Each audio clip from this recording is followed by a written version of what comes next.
Hello everyone, I'm Alfio Messina, I'm part of the INGB team, and I'll show you some results of our work in order to make it possible to the installation of these infrastructures, of these new gravimeters in the field of Mount Etna. The other one. Okay. This was the main UNG goal, the installation of the so-called gravity imager, so a network of the 20 gravimetric points, and we call them pixel of the gravity imager, MEMS-based station, spread on Mount Etna in a geometry which was the result of some simulation performed by Medinico from the FF. And so we have these MEMS based stations and also the EQG at PDN, at the observatory, the volcanological observatory of PDN, which is in the north side of the volcano at an altitude of 2,800 meters. So these MEMS stations are anchored to this absolute gravimeter. This is the network we were able finally to install. So 6 points plus the EQG. The first station was the EQG. The first station installed was the EQG in July, at the end of July 2020. Then we installed, as Carl said, the first EQG deployed was the RP 1.1, and we installed it at Serra la Nave station. And other 3 EQGs were installed in the last summer, 2022. And just before, we decided also to install 2 spring gravimeters in the north side of the volcano in order to have a better coverage of the summit area. Those are 2 Lagos Romber gravimeters. This is the field infrastructure we designed for these stations, keeping in mind the harsh environmental conditions at Mount Etna, so strong wind, snow and ice during the winter time, and the lack of mains electricity. So this is the result. 200 watts solar panel, so photovoltaic module, installed on a foldable frame made of galvanized iron. And there is the sensor is inside an IP67 Feebox enclosure, and the electronics case is another IP67 case by Plastica Panaro. This is the electronics case, the internal. We have the solar charge controller, the 4G router for data transmission, a custom data logger we designed in order to acquire data, and the battery, a normal lead acid battery, which according to our calculations, which the station can stay on after also two days without sun. This is the data logger we designed at the INGB. Essentially, is a PCB that has an 80 mega 328 chip, which is the same on the Arduino Nano, which is on board. Then Raspberry Pi 3 is connected to it by a flat cable. Obviously, there is the connector for the EQG, and there is a BME 280 on board, which is a sensor for temperature, humidity, and pressure measurement. And there is also the connector for the external BME 280 to be put inside the sensor box. On this board, we think to insert also some connectors for STI-12 sensors, which are essentially environmental sensors. In this case, in particular, we acquired some soil moisture probes provided by GFZ, by Eleonora and Andreas, to measure water content in the soil and the temperature in the soil.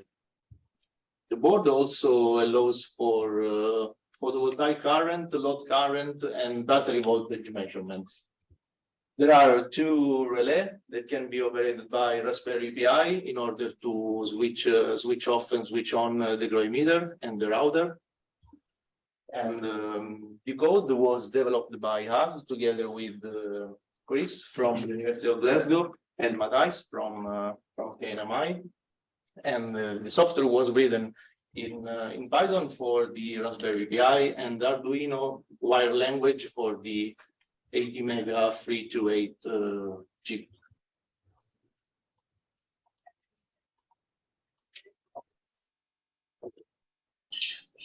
This is the sensor box, essentially a waterproof case. We inserted a polystyrene thermal insulation inside in order to help the WG to keep its internal temperature, reducing the delta temperature inside. It is put on a concrete basement, we realized, in the field, and is connected by a cable to the electronic case. This is the first WG installation, the RP 1.1. You have already seen this picture with Chris, which is working for the WG thermalization. The site is Serra la Nave, which is quite far from Cradles, but it was the first installation, a prototype device. So we decided to install it in a comfortable place, in a comfortable facility where there are no issues with the power supply or data transmission. We want to be sure that everything was okay for it. And there was also the opportunity to have an iGrab installed there together with the WG. So we had the opportunity to compare data signals on the site. The data transmission is over internet, which is there is a Wi-Fi internet connection there. This is one of the two Lacoste and Romberg based stations installed last summer in June in the north side of Etna volcano. This site is called Cratere di Nord ECNE, ECNE, which stands for Cratere di Nord-Est, because the station is just under this crater, the northeast crater of Mount Etna. This side, in this place, we decided to explode a permanent seismic network facility. So we put the sensor inside and all the other stuff in the electronics case just under the photovoltaic module.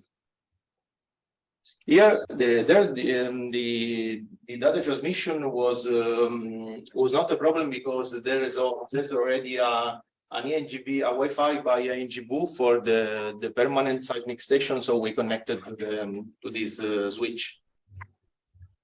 This is the other Lacoste-Romberg site at Punta Lucia, which is quite near to the previous station on the north side, and the nearest crater is the same, the northeast crater. The installation is exactly the same as the previous one. We exploded another permanent seismic permanent station, and the sensor is inside.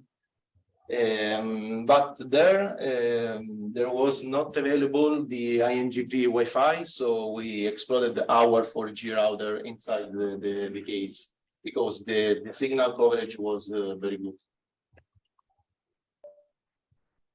Okay, this is one of the WG installation of the last summer, the first one in July 2022.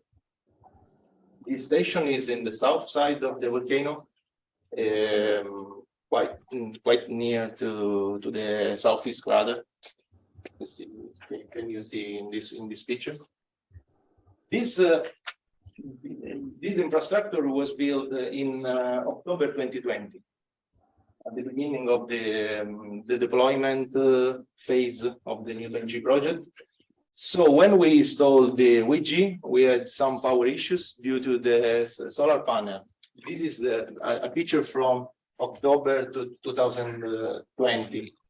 When we installed it, this photovoltaic module was damaged, but we thought that it was good in the same way. While installing the WIG, we had a lot of power issues, so we decided to change it with a new one, and the issue was solved.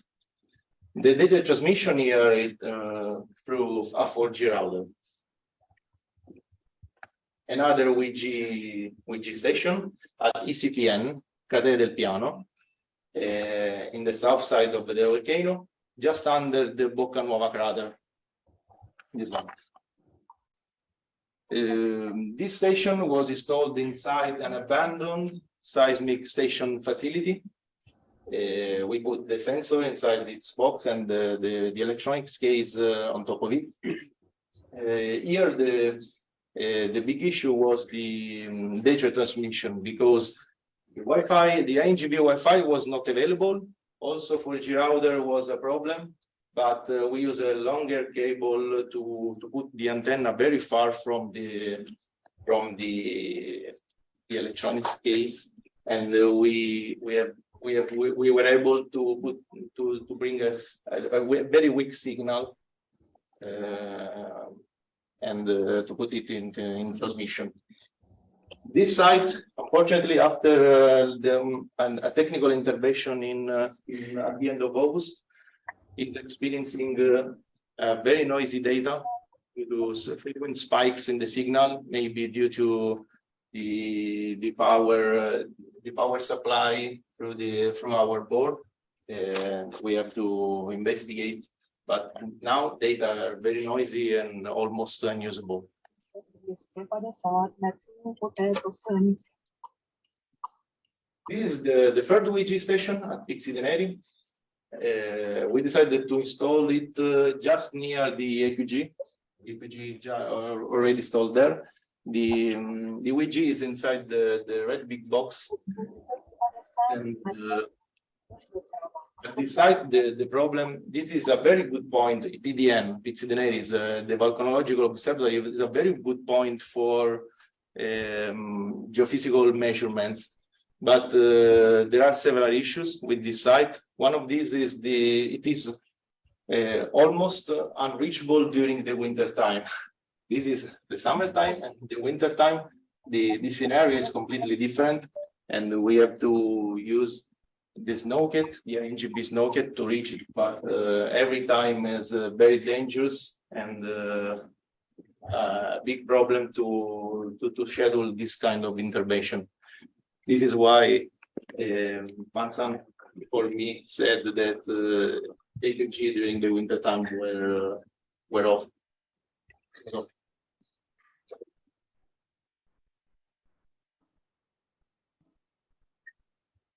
okay. Okay. At PDN there is also the AQG, which was installed at the end of July 2020.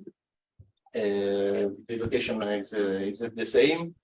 There at the observatory, the big problem for the AQG was the power supply, as already said by Vincent, because there is no main electricity. So we had, and this instrument requires 450, almost 500 watts in alternating current. So we had to study before and design a proper off-grid power solution only for AQG, which is summarized in this slide. The central part of the system is the Sunny Island, which is a smart inverter. Then there is the other inverter, the red one, which is called Sunny Boy, which handles the power generated by a 3.5 kilowatt solar photovoltaic array. Then there are a lithium battery, a 16 kilowatt lithium battery, and a diesel power generator able to produce 5 kilowatt power. Essentially, during sunny hours, the solar panels produce DC power, flows into the Sunny Boy inverter, which converts the DC power to AC power for the gravimeters. There is a part of this power that flows into Small Sunny Island, which reconverts it again in DC power to charge the batteries. During when no solar energy is available, so for example during the night or during bad weather, the Sunny Island extract DC power from the battery and produce AC power for the gravimeter. When the battery charge level goes under a threshold, we can set up through the interface, through the web interface of these devices. So when the battery level goes down this threshold, the Sunny Island send a start command to the diesel generator, which produce energy for the gravimeter and for the battery to charge the batteries.